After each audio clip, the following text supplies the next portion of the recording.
Bro, he's got a crushing squeeze. Well, It's different, bro. To that. It's different. Yeah. He strangled me. And the way he did it, I think he Moicano filled in last minute to fight Islam and got caught with the same choke. You know, usually you feel it slowly fading away. It was like right away. Wow, so that dude's got a back. Like the whole started. Drive-through movie on. The darkness started coming in like as soon as he got the grip. Really? Yeah. He's so fucking strong, man. There's like something about those Dagestan guys, man. Like the discipline those motherfuckers have. Yeah. You know, there's Dagestan guys that are making their way into Muay Thai now, too. There's this dude, Asadullah Imam Ghazaliyev. I talk about him all the time. In the high-stakes, hyper-masculine world of mixed martial arts, words are often just as potent as the strikes thrown inside the octagon. The line between pre-fight mental warfare and deeply personal animosity is incredibly thin.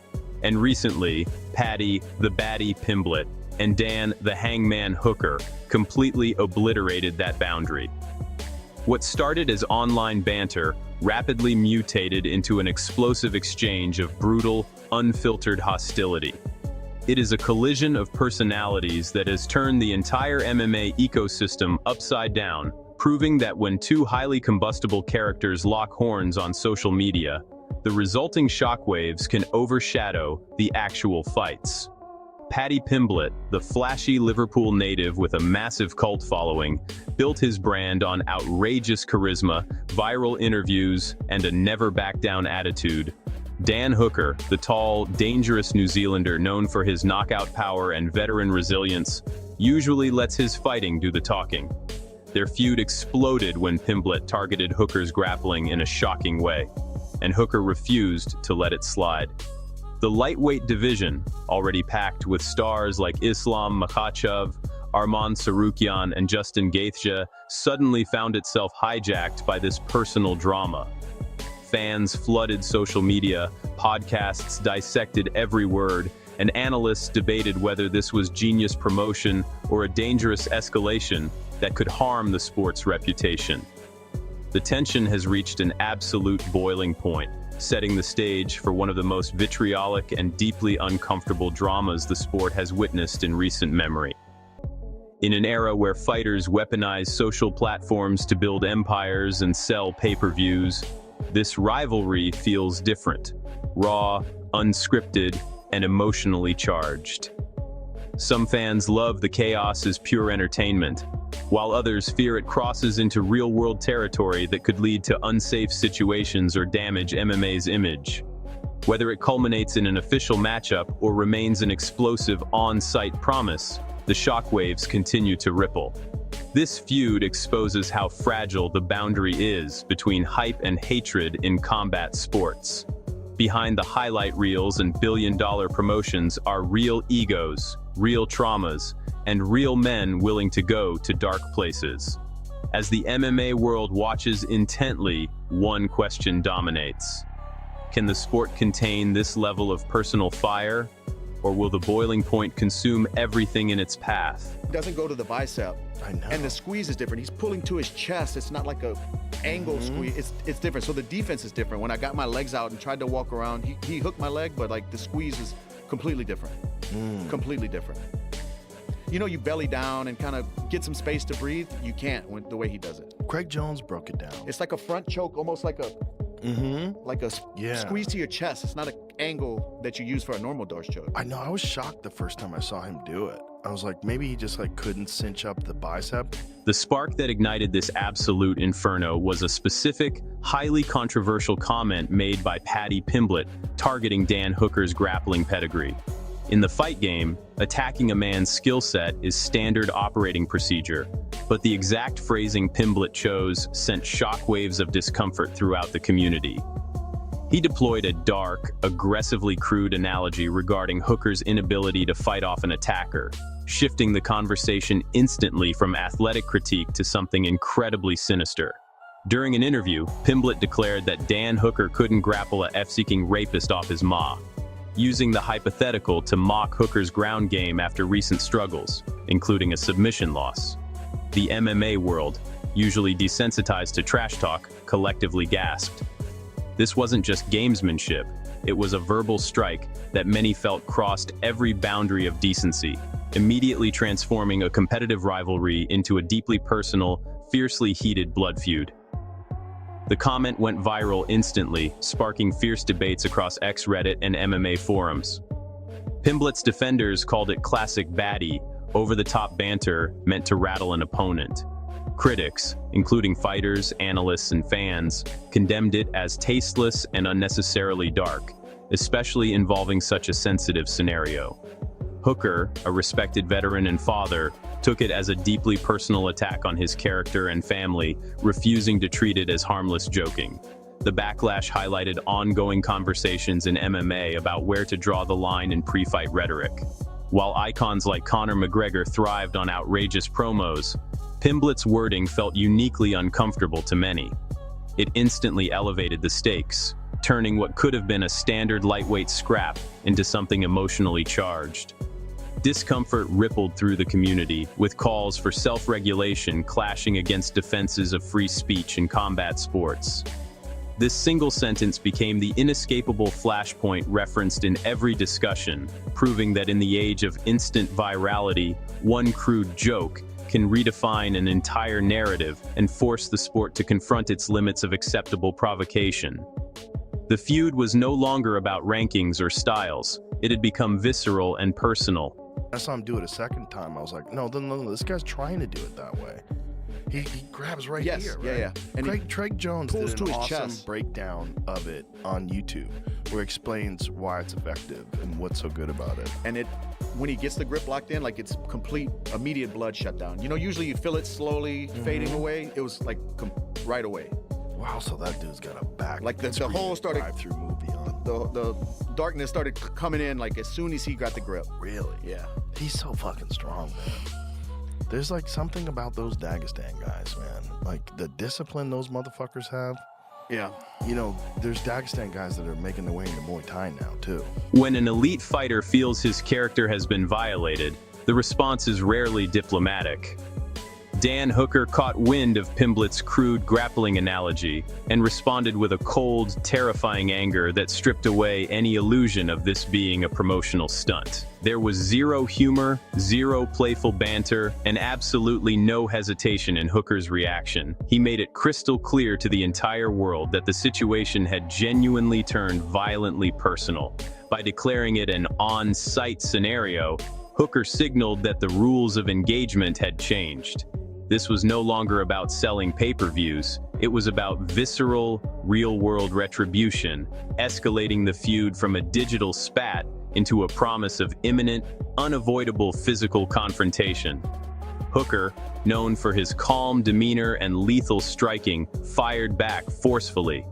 He accused Pimblett of talking shit, then playing the victim, emphasizing that the rape analogy involving his mother crossed a sacred line. "You go low, I go lower," Hooker warned, confirming the beef was real.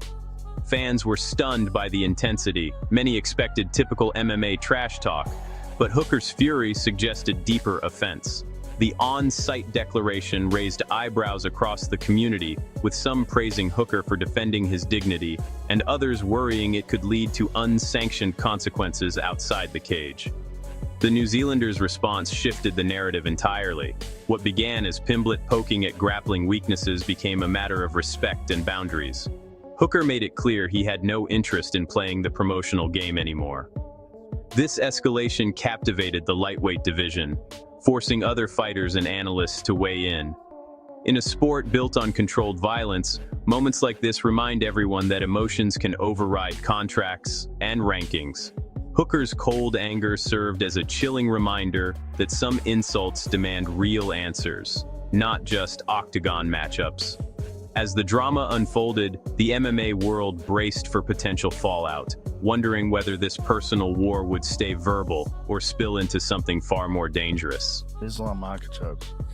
Dude goes up one weight class, goes up to 170. He was the 55-pound most dominant champion ever, most title defenses at 55 ever. Just dominates at 170. Like, every round.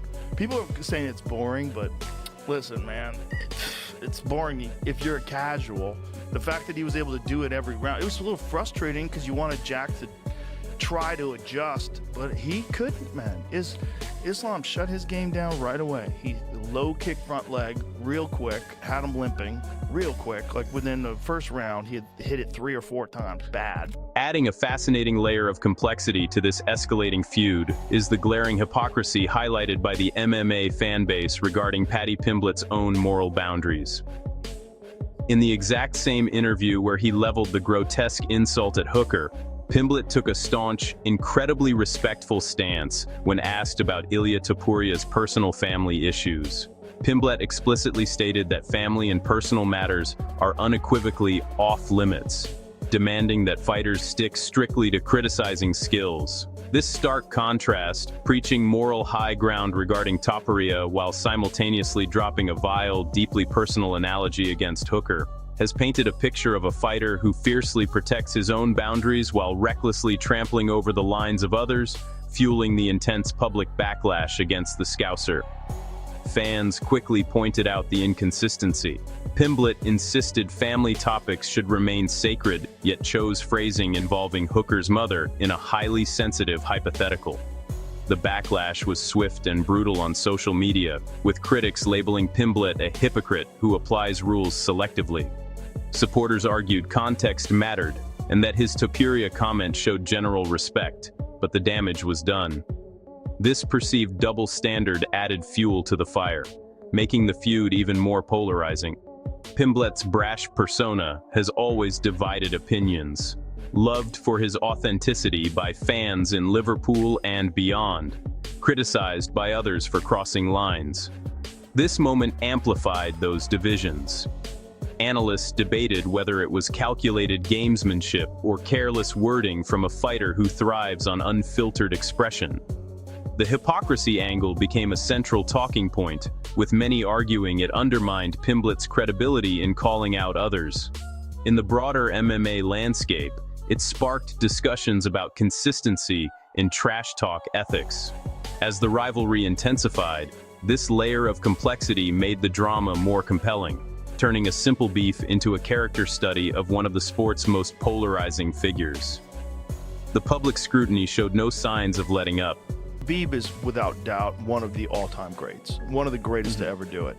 But the difference between Khabib and Islam is elite stand-up wise. Like Khabib was very good stand-up, but Islam knocked out Volkanovski with a head kick. You know, that's not in Khabib's repertoire. Islam is on another level. It's like one more level above. He can knock you out standing. He can knock you out on the ground. He can submit you. He can take you down. He's fucking huge for the weight class, especially 155. It's like there's so many aspects, and you're always thinking about that grappling when you're striking. Just when it seemed the rhetoric couldn't plunge any deeper into the abyss, the feud took a sickening, tragic turn. In his furious retaliation, Dan Hooker deliberately invoked the name of Ricky, a close personal friend of Paddy Pimblett, who tragically took his own life in 2022. This was a calculated, devastating emotional strike. By weaponizing a profound, highly sensitive personal trauma to attack Pimblett's character as a friend, Hooker crossed into incredibly dark, highly volatile territory. The mention of Ricky added a disturbing, deeply unsettling layer to the rivalry, proving that in this specific war of words, absolutely nothing is sacred, and both men are willing to inflict the maximum amount of psychological damage possible. Pimblett has spoken openly about Ricky's death and its impact on his mental health advocacy. When Hooker posted "RIP Ricky" alongside comments questioning Pimblett's friendship, it hit a raw nerve. Pimblett revealed that Ricky's family even messaged him in distress. The move shocked the MMA community, with many calling it the lowest blow imaginable. Hooker later defended it as tit for tat. You go low, I go lower, arguing Pimblett started the personal attacks. The invocation of suicide turned the feud toxic. Fans split sharply. Some felt Hooker went too far by touching an untouchable subject, while others saw it as proportionate response to the initial crude joke. Podcasts and social media exploded with debates about boundaries in fighter rivalries. This dark turn highlighted how personal traumas can become ammunition in MMA's brutal promotional wars. It also raised questions about mental health sensitivity in a sport that celebrates toughness. As the drama unfolded, the weaponization of tragedy left a bitter taste, reminding everyone that words in combat sports carry real weight and can reopen deep wounds. The rivalry had officially entered dangerous emotional territory with no easy path back to civility. Islam Makhachev tied your record for 16 straight UFC wins. That was a record I thought no one was ever going to break, going 16 in a row in the UFC. Everything is possible. I'm happy because somebody broke this record, and the new generation, in the future, the people go broken this record again, again. This is good challenge for everybody when it come, But I don't think the people think about, oh, I go broke this record. I think the people doing your job, and when you see oh my God, really? Yes, you broke the record. Oh, okay, great. I know for Islam, it was a very big deal. Every interview he got asked Anderson Silva's record. So it was a big one for him to do. Winning 16 UFC fights in a row, it's almost impossible to not have an injury or a bad decision or something weird with the referee, right? So it's very challenging. Yeah, absolutely. Especially in MMA, it's very hard. Struck by the weaponization of his friend's tragic suicide, Paddy Pimblett launched a furious, impassioned counterattack. He forcefully called out Hooker's retaliation as a massive, inexcusable overreaction, framing the initial grappling comment as a mere hypothetical joke that Hooker blew wildly out of proportion. Pimblett drew a distinct moral line, labeling Hooker's decision to invoke a friend's suicide as the lowest of the low. Yet, even amidst this profound emotional outrage, Pimblett refused to back down from the physical threat, accepting the on-site challenge while continuously throwing shade at Hooker's fighting abilities. It is a chaotic mix of deep personal grief and raw competitive venom, confirming that this conflict is irreversibly toxic. In interviews, Pimblett insisted he never personally attacked Hooker's mother and emphasized that mentioning the dead, especially in a way implying fault, was unacceptable. He expressed frustration that the community condemned his words more harshly than Hooker's. Despite the pain, Pimblett maintained his confidence, daring Hooker to make good on the threats while questioning his skills. The response showcased Pimblett's ability to blend vulnerability with defiance, a trait that endears him to fans but frustrates critics. The counterattack kept the feud alive and messy. Fans debated who crossed the line first and whether Pimblett's joke defense held water. The emotional intensity spilled into broader discussions about grief, friendship, and accountability in MMA. Pimblett's refusal to retreat, even while grieving publicly, painted him as resilient, but also deepened the toxicity. This chapter of the rivalry illustrated how quickly personal feuds can spiral when real-life pain enters the mix. As both men dug in, the MMA world watched a volatile blend of sorrow, anger, and fighting spirit that showed no signs of resolution. The conflict had become a toxic cycle where every response raised the stakes further. All my life, I did everything what he said. I listened him because I believe him. He's the guy who believed me first, When I was young, when I'm not thinking about UFC belt, he told me, do same things, be patient, and one day it's coming, you will be champion, And I don't believe other people, I believe him, I start to training more, start to spend more time in the gym. When I have some problem outside, when I have to go to fix some problem, he say, hey, go to the gym, I will do it for you. And he helped me a lot, and I always say, thanks God, thanks Abdul Manap to he's doing for me many things. While the Pimblett-Hooker feud consumes the headlines, elite lightweight contender Arman Sarukian views the entire spectacle through a lens of cold, dismissive apathy.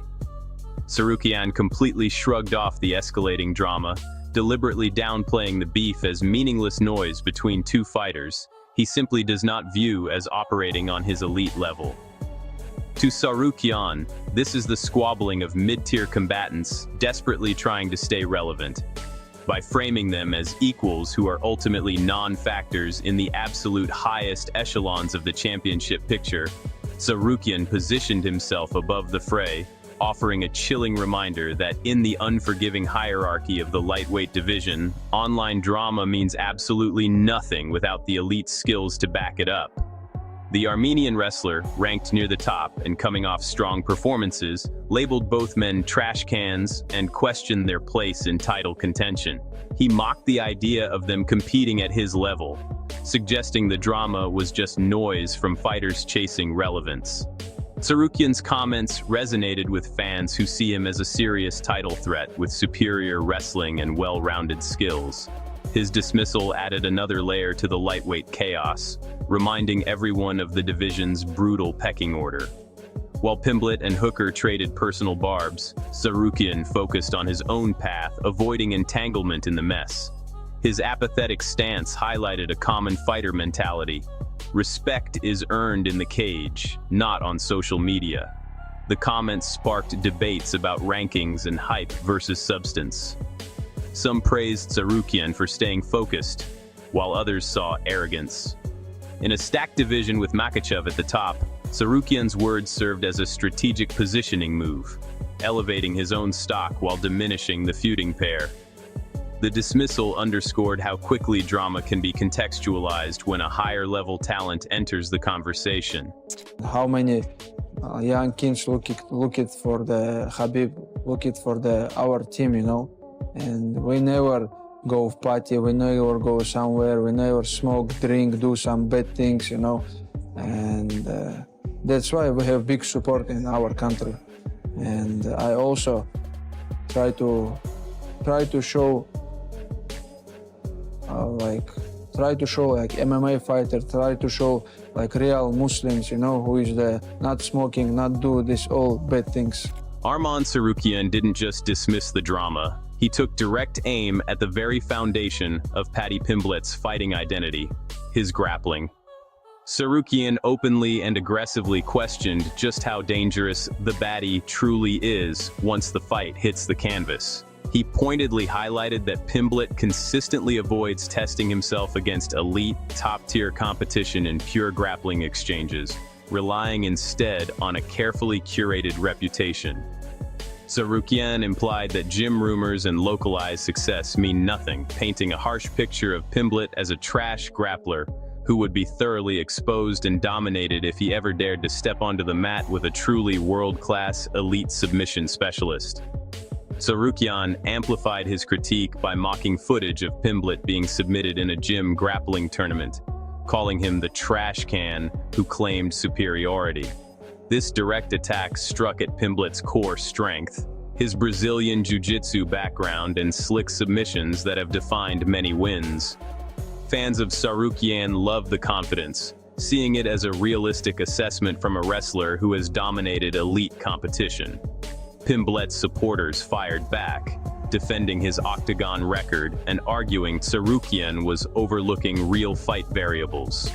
The comments ignited fresh debates about grappling credentials in MMA. Sarukian positioned himself as the measuring stick, suggesting Pimblett's ground game thrives only against lesser competition. This challenged the narrative around Pimblett as a dangerous submission threat. In the lightweight landscape, where wrestling often decides title fights, Sarukian's words carried weight. They also set up potential future matchups, adding intrigue to the division's hierarchy. By questioning the foundation of Pimblett's identity, Sarukian forced a re-evaluation of hype versus proven elite-level execution. Whether it's at the White House or a KFC parking lot, that's the fight we want to see. That's the fight I want to see. I just wanted to get done, you know, one way or another. You know, point blank period. Whether it's at the White House or it's at New York City, Madison Square Garden, this fight has to get done. And there's going to be distractions everywhere. You know, there's going to be distractions wherever they fight because it's probably going to be the biggest fight of the year when those two step in the cage. You know, not probably isn't. I can't think of a bigger fight. Only me and Connor's the only bigger fight that I can think of, you know. But other than that, that'll be the biggest fight in a long, long time. Never one to absorb an insult quietly, Paddy Pimblett returned fire by mocking Arman Sarukian's very participation in extracurricular grappling tournaments.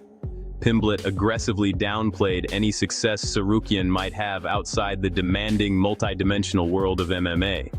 He shrewdly framed Sarukian's participation in side competitions as an unnecessary, foolish risk, a potential career-altering injury waiting to happen.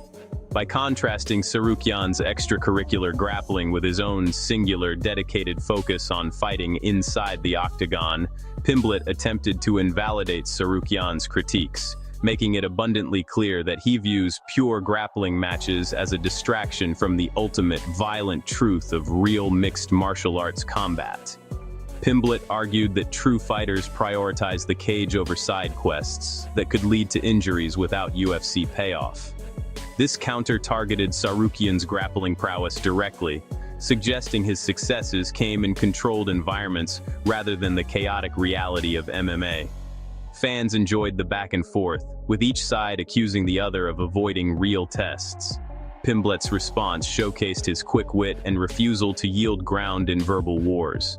The exchange highlighted differing philosophies in fighter preparation. Sarukian sees grappling events as sharpening tools. Pimblett views them as risky distractions. This extracurricular warfare added entertaining layers to the broader lightweight tension. It also kept the spotlight on grappling as a key battleground in the division. As both men traded jabs, the MMA community debated the merits of specialization versus well-rounded risk-taking. Pimblett's mockery served as a clever deflection, shifting focus from his own ground game to Sarukian's choices. I could see Makhachev taking him down and just like making his day very, very long at the office, or Ilya just getting in there and like just getting him on the hands and catching him. Because Ilya, in my book, is like maybe 2 notches of speed above Makhachev, and the power is unreal. It's uncomparable.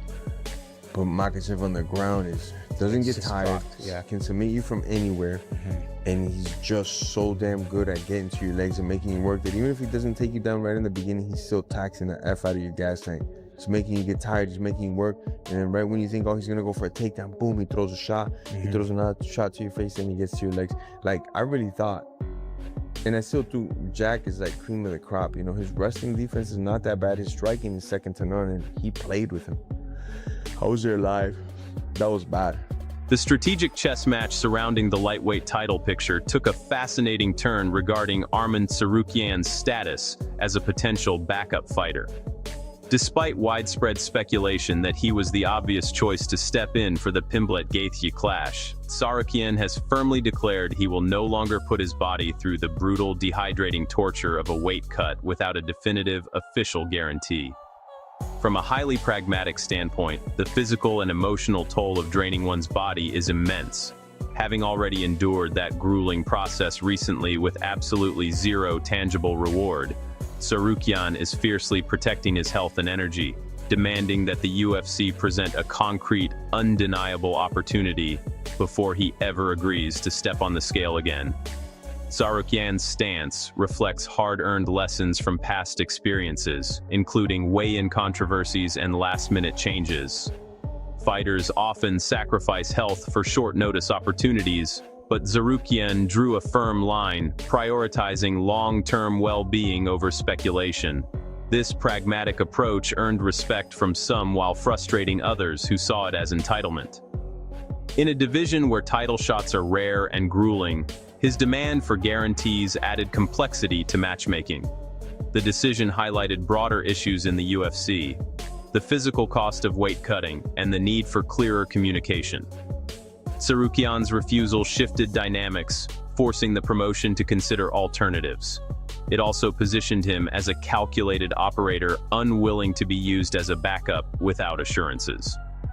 As the Pimblett-Gaethje buildup continued, Sarukian's stance served as a reminder that elite fighters increasingly protect their bodies and careers more strategically in an unforgiving sport. I think that's the best fight. I think Islam versus Topuria might be the biggest, best fight the UFC can put on in any weight class, just because they're both so elite. I don't know that we have 2 better fighters in the UFC than these 2, and I think these 2 need to fight. In a classic, vicious counter move, Paddy Pimblett placed the blame for Arman Sarukian's stagnant career position squarely on Sarukian's own shoulders. Pimblett did not hold back, directly attacking Sarukian's history of weigh-in antics, dramatic scale controversies, and frustrating last-minute fight pullouts. Pimblett made it crystal clear that, in his view, a fighter's reliability and professionalism are just as critical as their in-cage violence when it comes to earning a championship shot. By weaponizing Sarukian's past indiscretions, Pimblett argued that the Armenian contender has unequivocally disqualified himself from demanding a title shot, painting him as an unreliable liability in the high-stakes machinery of the UFC. Pimblett pointed to specific incidents, including weigh-in issues and pullouts, suggesting these patterns hurt Sarukian's stock despite his talent. This attack flipped the script, turning Sarukian's criticisms back on his character and professionalism. Fans debated the fairness. Some agreed reliability matters, others felt Pimblett was deflecting from in-cage questions. The exchange added personal stakes to the division's politics. In the UFC ecosystem, where consistency is rewarded, Pimblett's words carried weight. They framed unprofessionalism as a self-inflicted barrier to glory. This counter highlighted how fighters use opponents' histories as ammunition. As the lightweight picture evolved, the debate over talent versus reliability became central, showing that cage skills alone don't always secure opportunities in a business-driven promotion. Who do you think would win him and Islam?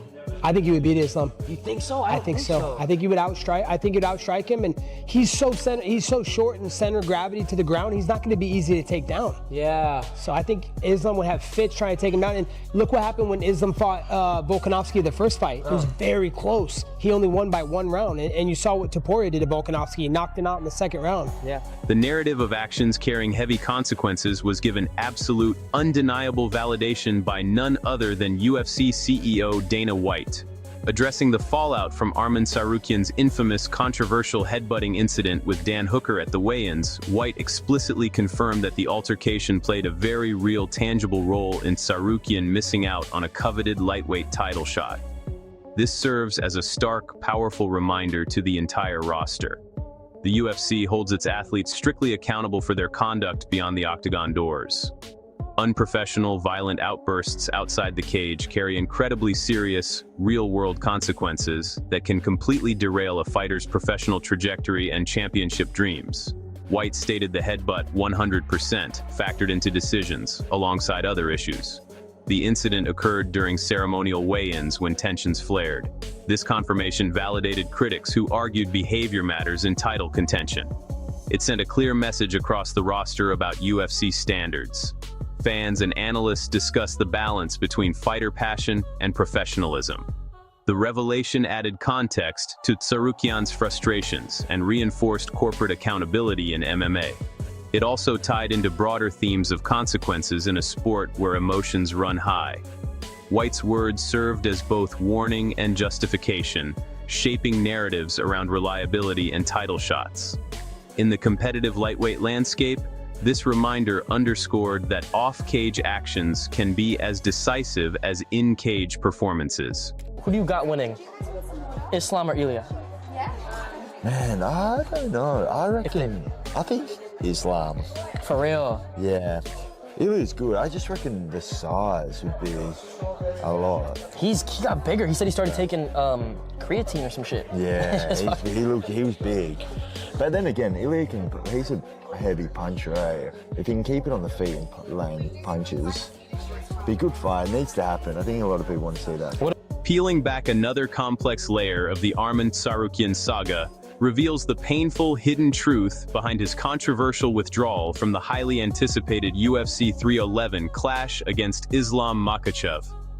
Sarukian has finally disclosed that a debilitating hernia was the true cause of his exit. This revelation highlights the unforgiving, brutally critical nature of the fight game's fan base and media. Despite possessing a severe, surgically necessary medical reason for missing the bout, Sarukian was subjected to a wave of intense, unrelenting backlash. It vividly illustrates how a single withdrawal, regardless of its legitimate physical justification, can cast a long, incredibly damaging shadow over a fighter's reputation in an ecosystem that constantly demands blood. The hernia required surgery, yet initial speculation painted Sarukian as unreliable or avoiding tough matchups. The disclosure humanized the fighter, while exposing the sport's harsh judgment. Fans who criticized him earlier faced reevaluation, but damage to perception lingered. This story highlighted the physical toll of elite MMA and the pressure to compete through pain. Sarukian's transparency added nuance to his career narrative. It also sparked discussions about injury management, fighter health, and media scrutiny. In a division where opportunities are fleeting, the hernia revelation served as a cautionary tale about judgment without full context. It reminded everyone that behind the bravado, fighters battle real medical battles that can alter trajectories. If they do fight, who wins? Look, the thing is with Ilya, he is a dangerous fighter and he can catch anyone. You know, if he goes there and he's stoic and he's, you know, even if the fight's not going his way, he will not eventually get it, but he's going to keep trying to find it.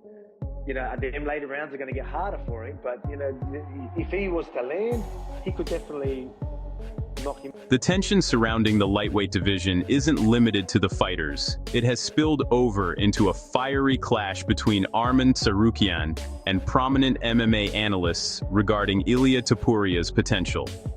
When an analyst suggested Topuria could not compete effectively at 170 pounds against Islam Makhachev, Sarukian shot back with a sharp, dismissive intensity. He openly questioned the analyst's in-depth knowledge and fundamental understanding of the sport's nuanced complexities. This exchange highlighted Sarukian's supreme confidence in his own strategic insights, showing his complete willingness to aggressively challenge perceived media authorities and bluntly tell them they are entirely out of their depth when evaluating elite combat mechanics.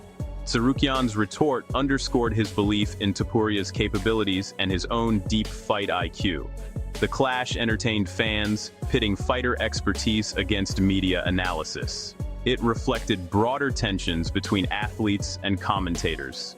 Sarukian positioned himself as an authority unwilling to accept superficial takes. This moment added intellectual drama to the division's storylines. It showed fighters increasingly engaging media directly, defending their views with passion. The exchange enriched discussions about cross-division matchups and fighter evaluation. Sarukian's confidence shone through, reinforcing his image as a thoughtful yet fiery contender, unafraid to confront narratives. Hand injury. I don't have a hand injury. Islam. Yeah, I heard that too, but I don't believe it. I don't know. I don't know what to believe. I can't imagine he hurt his hand in the last fight with Jack. Maybe he did it in horse riding? I don't know. I don't believe it. I think it's excuses. Everything about me now tells me he doesn't want to fight, he doesn't want to fight. I don't know if it's mentally, physically, whatever it is, but yeah. He's doing the typical thing that all champions do when they get the belt. They try and maintain their position, maintain relevancy by not fighting and staying in it. When I fight, it changes. Amidst the lightweight chaos, a different, incredibly bold prediction has emerged regarding the featherweight throne. Legendary fighter Michael Bisping has weighed in, confidently forecasting that Ilia Topuria will not only retain his title but will reign absolutely supreme through the entirety of 2026. Bisping sees no one currently in the division possessing the specific capabilities required to unseat the champion. While he acknowledges that Arman Sarukian is a dangerous, formidable dark horse lurking in the background who could eventually shake things up, Bisping simply does not foresee that specific cross-divisional matchup materializing anytime soon, leaving Topuria's reign largely uncontested and utterly secure for the foreseeable future. Bisping, a former champion and respected voice, based his prediction on Topuria's well-rounded dominance and current lack of credible threats. The forecast added intrigue amid lightweight drama, shifting focus to featherweight stability. Fans debated the boldness, with some agreeing Topuria looks unbeatable and others pointing to potential challengers. Sarukian, as a dark horse, kept future speculation alive. The prediction highlighted Topuria's impressive run and the division's current landscape. It also showcased Bisping's analytical style, blending respect with realism. As 2026 approached, the claim became a benchmark for Topuria's legacy. In a sport of constant upheaval, Bisping's confidence offered a rare sense of predicted stability at the top. What's going on with Islam? He needs more time. And his agent's talking out with ours. Why is that? Because Ali's full of little rat. Why does Islam need more time? I don't know. No, I believe Islam's ready to fight. I believe Islam's the very best this world has to offer as a fighter. But don't call yourself the pound for pound greatest on the planet and try push for more time. That's all. Anyone, anywhere, anytime. That's the baddest man on the planet. And the guy who lives by that mantra is me. Назвать бой с Гэри такой второй частью ирландско-дагестанского противостояния. Как говорится, с Алиэкспресса, да? As the countdown to the Justin Gaethje versus Paddy Pimblett clash continues, the strategic genius of coach Trevor Wittman is coming to the forefront. Wittman is hinting at a massive, unexpected paradigm shift in Gaethje's preparation, heavily emphasizing a terrifying evolution in his ground game. The team is absolutely not approaching this as a pure striking battle. Wittman details the immense volume of intensive, dedicated work Gaethje has poured into refining his offensive wrestling and positional control. The goal is to transform Gaethje from a defensive scrambler into a proactive, aggressive grappler, utilizing his famously heavy ground and pound as a primary weapon to completely dismantle Pimblett from the top position. Wittman explained past defensive approaches, like versus Oliveira, were mistakes. Gaethje excels when offensive on the ground. The camp focused on slams, control, and unique angles for ground and pound. This evolution surprised many who viewed Gaethje primarily as a striker. It directly countered Pimblett's grappling reputation, turning a perceived weakness into a strength. The strategic shift added layers to the matchup hype. Fans analyzed how it could neutralize Pimblett's submissions. Wittman's insights showcased coaching brilliance in adapting veteran fighters. As Fight Week neared, this ground evolution became a central narrative, promising a more complete Gaethje capable of dictating where the fight goes. I'm going to go with Makhachev over Ian Gary by decision, but I think Gary will cut him open and take a round off him or something. Here's all I'm asking from Ian Gary. If you tear Makhachev's ACL or some shit with a stomp, come on, Ian. Lose, but give him something that's going to make him weak and vulnerable for the next one. He is very hittable, though. A lot more than it seems. And he's not as powerful as he seems. Yes or no, chat? The conceptions around Ian Gary's finishing potential is all from the Daniel Rodriguez fight. Head kick rocked him and then finished him off, and all of a sudden it's like, oh, watch out, anything he throws. He can tag you and put you away. But I think fighters need to start not believing in that. Trevor Wittman dives even deeper into the specific, horrifying dangers of grappling with Justin Gaethje. He passionately highlights that Gaethje's top control and ground and pound are genuinely unique in the sport.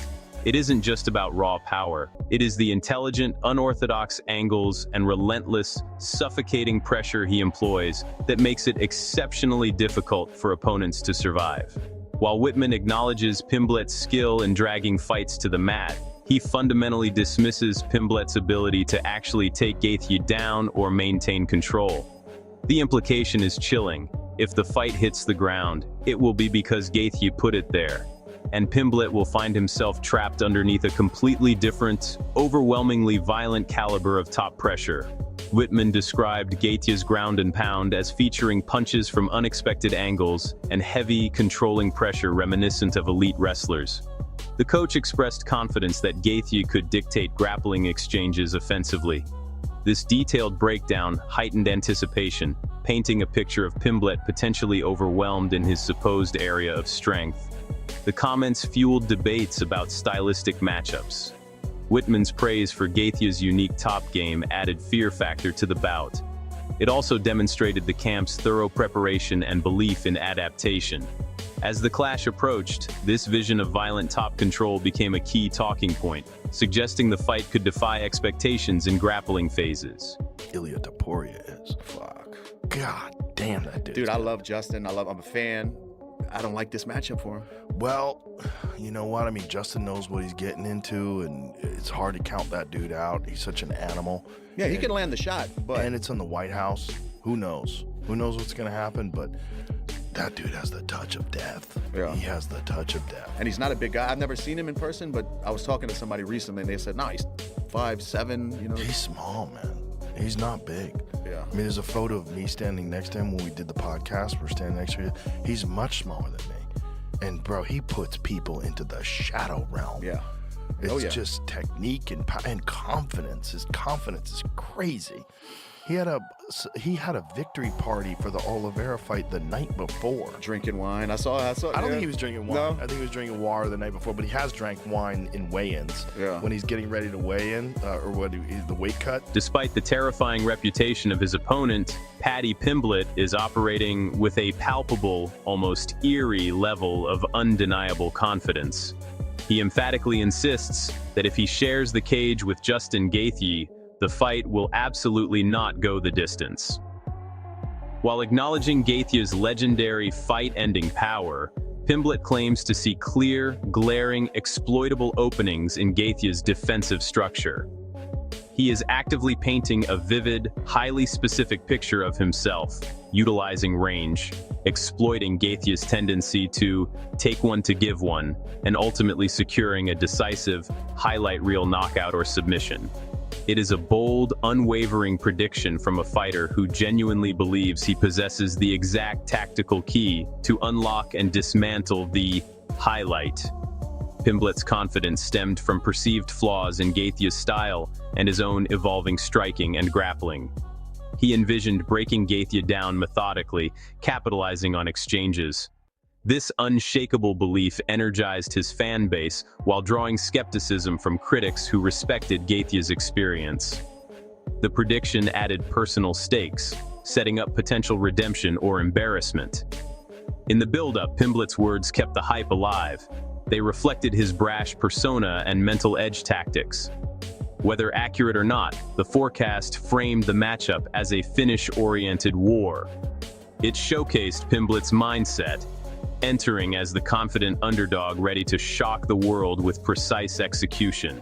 Gaethje didn't look bad in the fight, but he also didn't look phenomenal. I enjoyed the fight. You know, as far as technique, it was more of like kind of a bar type fight.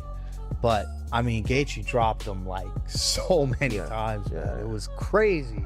And I enjoyed watching that fight. That was really good. I think Ilia does Gaethje even worse, you know. And dude, honestly, that's pretty fucking scary. He doesn't. I don't think he doesn't.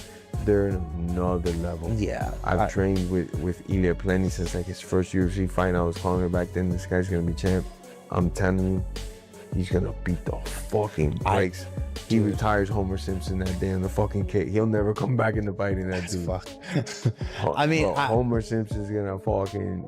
He's not walking that out when alive. I think he just flatlines him. To justify his extreme confidence, Paddy Pimblett dropped an absolute bombshell of a claim regarding his own training camp. He aggressively asserted that his teammate, the promising Luke Riley, is actually a vastly more complete, faster, and more technically sound striker than the legendary Justin Gaethje. Pimblett points to Riley's lifelong dedication to Muay Thai, starting long before Gaethje even began wrestling, as proof of a deeper, superior, striking pedigree. This is an incredibly pointed, audacious statement. By claiming that his daily sparring partner is a class above his upcoming world-class opponent, Pimblett is attempting to strip away Gaethje's aura, suggesting the violent puzzle he presents is something the Liverpool camp solves every single day in the gym. The claim raised eyebrows, positioning Riley's Muay Thai base as superior to Gaethje's storied career.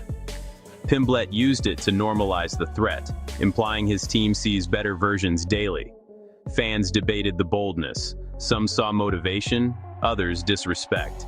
It highlighted team chemistry in next-gen MMA and Pimblett's strategy to demystify opponents. This bombshell added psychological warfare to the buildup. It also shone light on rising talents like Riley. Whether true or motivational, the statement fueled discussions about training camp advantages and perception versus reality. Pimblett's audacity kept him in headlines, reinforcing his role as a confident provocateur. But you can't just completely count Justin Gaethje out, right? Like, he's still got some kind of shot. I mean, he's got nothing to lose. He could look at it as an opportunity where he's got nothing to lose, right? Like, you can't lose any worse than Max and Charles did. So, like, he can go out there and potentially catch Ilya. So, I would say because Justin's so good at, like, a dirty style of striking, it's like a dirty boxing, but kickboxing, whatever you want to call it, it throws good strikers off. Like, look at his fight with Rafael Fiziev. Rafael Fiziev is a very clean technical striker. You look at his fight with Rufi, it's a beautiful fight. It's a beautiful striking fight. You look at his fight with Bahamundos, beautiful striking fight. You look at his fights with Justin Gaethje and you're like, that's just an ugly slugfest, but that's because Justin Gaethje is able to make you fall into his fight. It may look ugly to you, but that's how Justin wants to fight. And if he was able to do that with Rafael Fiziev, I think he could possibly do it with Ilya as well. So I think the fight might be closer than people expect, the way I would put it. For Justin Gaethje, the upcoming clash at UFC 324 is being framed by Trevor Wittman as the absolute defining do-or-die moment of his entire career. Wittman makes it abundantly, painfully clear that this is Gaethje's final decisive push toward undisputed championship glory. There is no desire to linger as a highly paid gatekeeper or serve as a stepping stone for the next generation. The focus is singular, intense, and final. They are leaving absolutely nothing in the tank. With a profound awareness of Gaethje's long-term health and family responsibilities, this run is the ultimate culmination of a violent career. A final, violent sprint to the mountaintop, where failure means the definitive end of the road for one of the sport's most legendary gladiators. Wittman emphasized legacy, health, and one last shot at undisputed gold. Gaethje's camp approached the fight with urgency, incorporating ground evolution while leveraging his legendary chin and power. The narrative resonated with fans who admire Gaethje's warrior spirit and wars against top competition. It added emotional weight, portraying the bout as a veteran's last stand. This framing heightened the stakes dramatically. Gaethje's experience and highlights made him dangerous, yet the final push story injected urgency. Wittman's comments humanized the fighter while underscoring the physical and mental toll of elite MMA. As the event neared, the storyline of one last glorious run captivated the community, turning the matchup into a symbolic passing of the torch or veteran triumph moment.